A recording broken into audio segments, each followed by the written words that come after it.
Chapter 7. A Tea Party. There was a tree in front of the house. Under the tree was a big table with a lot of chairs round it. But there were only three at the table: the Mad Hatter, the March Hare, and a large brown mouse. The mouse sat between the Mad Hatter and the March Hare. It was asleep, so they talked over its head. When they saw Alice, they cried, "No, no, you can't sit here. There isn't a place for you." "There are a lot of places," Alice said. She sat down in a chair at one end of the table. "Have some wine," the Mad Hatter said politely. Alice looked round the table, but there was only tea. "I don't see any wine," she answered. "There isn't any," said the March Hare. "Then why did you say have some wine?" "It wasn't very polite of you," Alice said angrily. "We didn't invite you to have tea, but you came. That wasn't very polite of you," said the March Hare. "No, it wasn't. Cut your hair," said the Mad Hatter. "Oh, be quiet," said Alice. The Mad Hatter opened his eyes very wide, but he said nothing. Then he took out his watch and looked at it. "What day is it?" he asked. Alice thought for a little. "Wednesday, I think," she said. "My watch says Monday," the Mad Hatter said. "You see, I was right.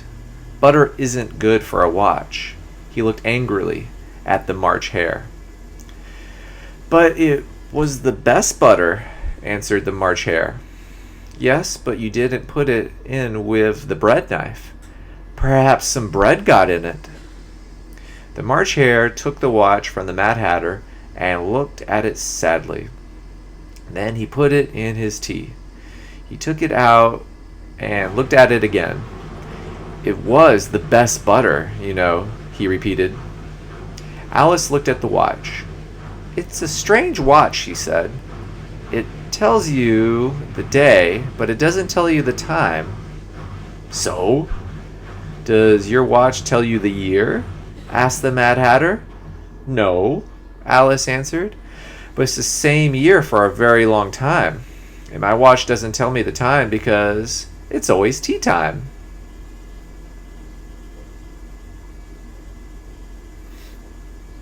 Alice thought about that.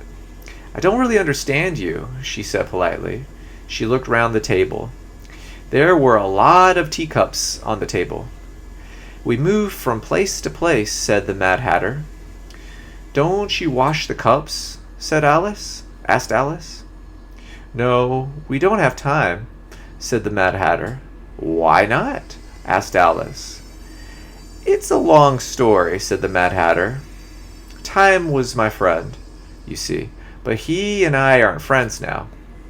So he doesn't do anything for me, and I don't have time for anything." "I see," said Alice, and smiled politely, but she didn't really understand. "Oh, look, the mouse is asleep again," said the Mad Hatter. He took his teacup and put a little hot tea on the mouse's nose. It woke up and started to sing. "Be quiet," the Mad Hatter said very loudly, and the mouse stopped singing.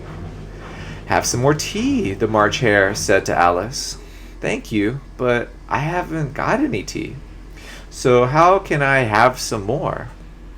"You can have some more," the Mad Hatter said. "You can have more than nothing."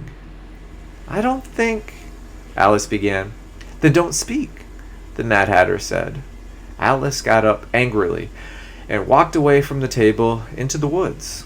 "Perhaps they'll call me back," she thought, "and then they'll be nice to me and give me some tea and bread and butter." But they didn't say anything. When she looked back, the mouse was asleep with its head on his plate. "I'll never go there again," Alice said. "That was a stupid tea party." She looked round and saw a door in one of the trees.